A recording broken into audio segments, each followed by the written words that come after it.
UTS prides itself on being practice-oriented, and you could argue that being in the laboratory alone is a practice-oriented activity, but in fact there's more to it than that. Outside in the real world, there are people that are tackling scientific problems. CSIRO are one of them. How do we get the students to engage with that? How does CSIRO get their name known amongst the students that these are things that are happening?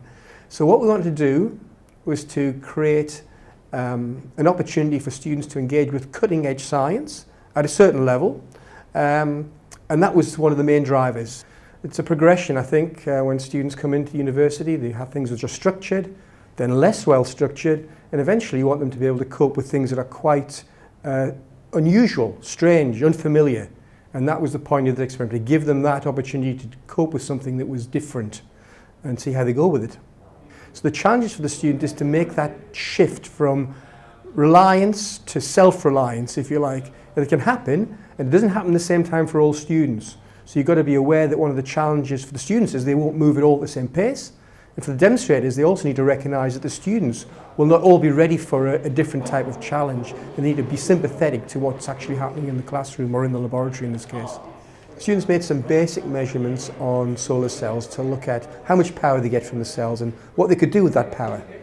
We were comparing the power outputs of silicon solar cells and the CSIRO organic solar cells, and we changed the height to measure different intensities and which one was best. And so we prepared them really by starting off in the first few weeks with things which were fairly well guided, and then bit by bit opening up an opportunity for the students to give some input.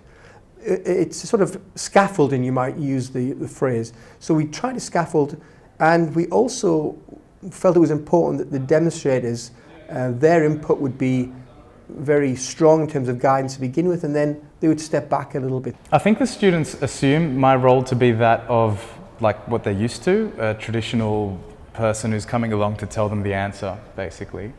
I try not to do that. I feel like my role is more of a facilitator, encourage them to think about what they're doing. The demonstrators actually did the experiment themselves beforehand. I acted as a demonstrator, so they'd get familiar with the experiment and what we're trying to do. Each demonstrator naturally has his own comfort zone, and not everyone does everything the same way, and that's fine. I think that's demonstrators, tutors, supervisors are all different.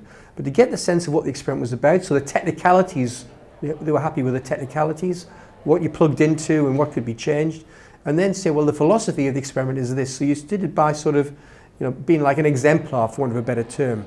There was actually quite a spectrum of different things that were happening. A few people were being very creative, and they had produced something of their own that they wanted to study. Like there was a group doing the reflective surfaces, and they were the only ones who decided to do that, and I thought that their setup was quite interesting. Other people were following the more kind of traditional approach, basically reproducing as closely as they could what was done in the previous session. I think what they learn is that life isn't simple in the laboratory. I'm sure they learn many other things, but when you open something up and it's their responsibility, their initiative, then there's a sort of, where do I go? How do I go forward? So learning to be self-reliant is something which is very important. Yeah, it's always good to add more creativity to the science classroom. Everybody likes to create and think for themselves. Science students are a lot more creative than you might think, and it's good to let them have a bit more responsibility in their experiments. Yeah, it was good to get variation between the groups. Everybody had the choice of picking their own approach to it and looking at what they thought was more interesting.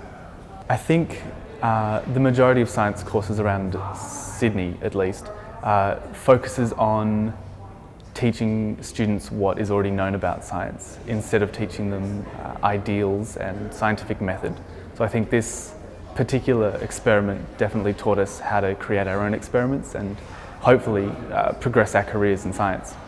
We had the chance to design our experiments, which was probably one of the best things we've done all year, mainly because we didn't really have that many limitations. We were provided with a lot of equipment.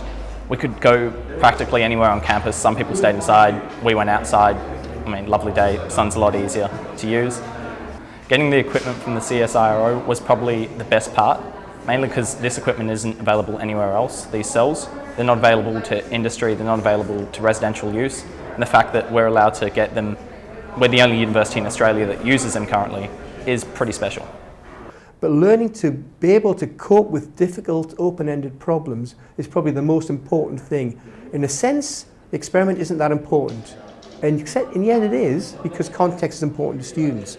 But it's being able to manage something which is a little bit unusual. If they can cope with that in the first year, it sets them up for much more challenge in the later years. And that's what we hope they'll be able to cope with as they progress through their degree at UTS.